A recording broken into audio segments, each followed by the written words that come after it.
Friends, ഏവർക്കും മീനു ടിപ്സിൻ്റെ നല്ലൊരു അധ്യായത്തിലേക്ക് സ്വാഗതം. ഇന്ത്യയിൽ ഇന്ന് ഏറ്റവും നല്ല ശുദ്ധവായു ലഭിക്കുന്ന നഗരങ്ങളിൽ രണ്ടാം സ്ഥാനം പത്തനംതിട്ടയ്ക്കാണ്. നമുക്ക് ഏവർക്കും അറിയാം.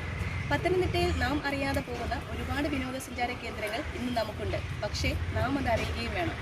പാറമടകളുണ്ട്, എന്നാൽ വമ്പൻ വ്യവസായ സ്ഥാപനങ്ങൾ ഇല്ല. ആരോഗ്യകരമായ അന്തരീക്ഷത്തിനും കുറഞ്ഞ വായുമലിനീകരണത്തിനും കാരണം ജില്ലാ ആസ്ഥാനമാക്കി പോലും ഇവിടെ ഗതാഗതക്കുരുക്കില്ല എന്നതാണ് സത്യം. ഈ നഗരമധ്യത്തിലുള്ള ചുട്ടിപ്പാറ എന്ന ഏറ്റവും വലിയ ഭീമൻ പാറയെക്കുറിച്ച് ഉള്ള വിശേഷങ്ങളാണ് ഇന്നെൻ്റെ വീഡിയോയിൽ. അപ്പോൾ നമുക്ക് വീഡിയോയിലേക്ക് പോകാം. കുത്തനെയുള്ള കോൺക്രീറ്റ് നടപ്പാതയിലൂടെ വേണം ചുട്ടിപ്പാറയുടെ മുകളിലെത്താൻ.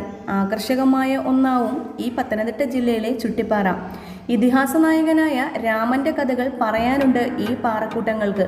200 അടി ഉയരമുള്ള ഈ പാറക്കൂട്ടങ്ങൾ പത്തനംതിട്ട ജില്ലയിലെ പ്രകൃതി ദൃശ്യങ്ങളെ മനോഹരമാക്കുന്നു.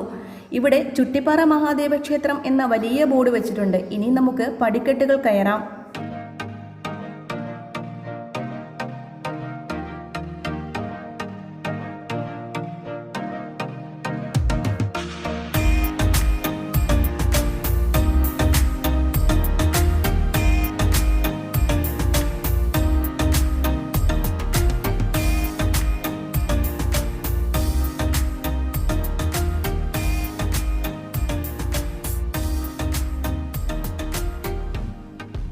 പത്തനംതിട്ട നഗരത്തിന്റെ വശ്യസൗന്ദര്യം ആസ്വദിക്കാൻ ഏറ്റവും അനുയോജ്യമായ സ്ഥലവും ചുട്ടിപ്പാറ തന്നെ.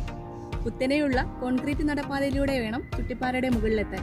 വഴി പകുതി ദൂരം മുകളിലെത്തുമ്പോൾ തന്നെ പിന്നീട് പടിക്കെട്ടുകളാണ്. ഇവയിലാകട്ടെ നിർമ്മാണ സമയത്ത് സമർപ്പിച്ചവരുടെ പേരുകൾ കൊത്തിവെച്ചിരിക്കുന്നതും കാണാം.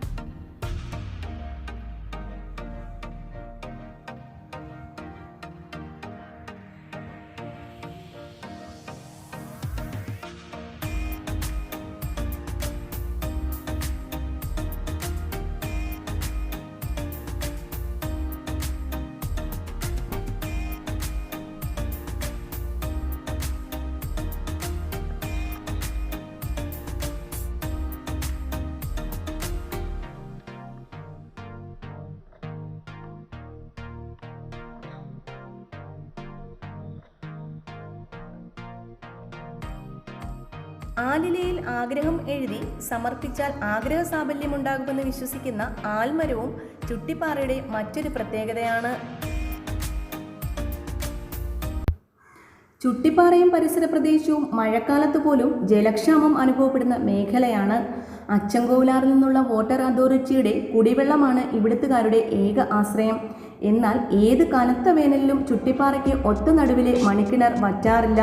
അധികം ആഴമില്ലെങ്കിലും പാറയിലെ ക്ഷേത്രത്തിന് ആവശ്യമായ ജലം ഈ കിണറിൽ നിന്ന് തന്നെയാണ് എടുക്കാറുള്ളത്.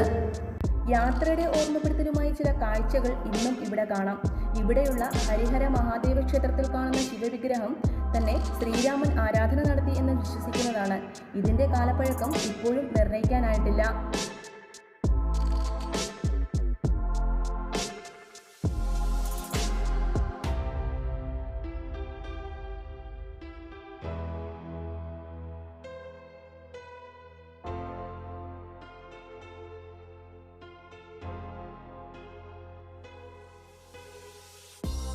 ചുട്ടിപ്പാറയിലെത്തുന്ന വിനോദസഞ്ചാരികളെ ഏറ്റവും കൂടുതൽ ആകർഷിക്കുന്നത് കാറ്റാടിപ്പാറയാണ്.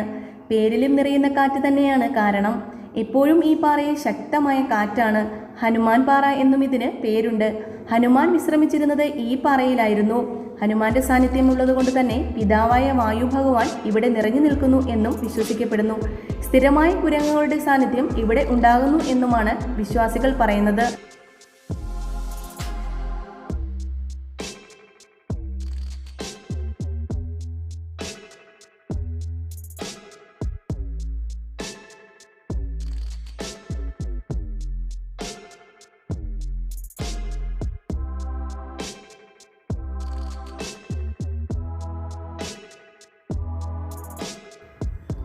ചുട്ടിപ്പാറ എന്ന വിശേഷങ്ങൾ 3 പാറകൾ ചേർന്നതാണ്. ചേലവിരിച്ച പാറ, കാറ്റാടിപ്പാറ. ഇനി നമുക്ക് പുലിപ്പാറയുടെ വിശേഷങ്ങളിലേക്ക് പോകാം.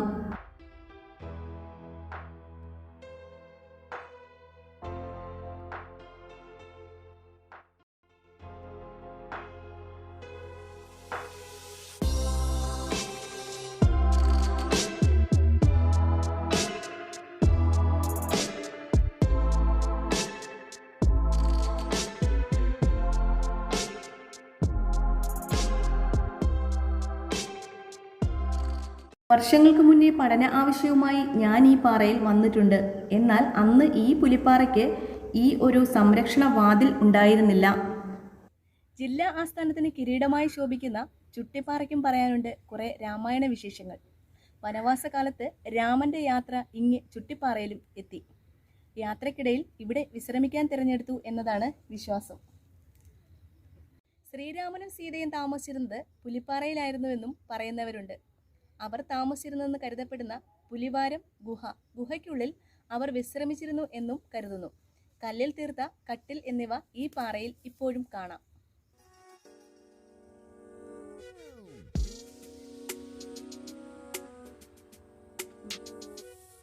ഇതിന്റെ കാലപ്പഴക്കം ഇപ്പോഴും നിർണ്ണയിക്കാനായിട്ടില്ല. ഇവിടെ കാണുന്ന ചേലവിരിച്ച പാറ, കാറ്റാടിപ്പാറ, പുലിപ്പാറ എന്നീ 3 പാറകളിലും നിറയുന്നത് രാമചരിതം തന്നെ. കാറ്റാടിപ്പാറയിൽ നിന്ന് നോക്കണം ചേലവിരിച്ച പാറയുടെ സൗന്ദര്യം അറിയാൻ. ഇവിടെ താമസിച്ചിരുന്ന സീത തന്റെ ചേല ഉണക്കാൻ വിരിച്ചിരുന്ന ഈ പാറയിലായിരുന്നു. വിരിച്ച പാറ എന്ന് പേര് കിട്ടാനും കാരണം ഇത് തന്നെ. ഇപ്പോഴും ചേല വിരിച്ചിട്ടിരിക്കുന്നത് പോലെ തോന്നിക്കുന്ന കാഴ്ച ഇവിടെ നിന്നാൽ കാണാം. ഈ പാറയിൽ കാണുന്ന ചില പാടുകൾ തേര് സഞ്ചരിച്ചു എന്നതിന്റെ സൂചനകളാണെന്നും പറയപ്പെടുന്നു.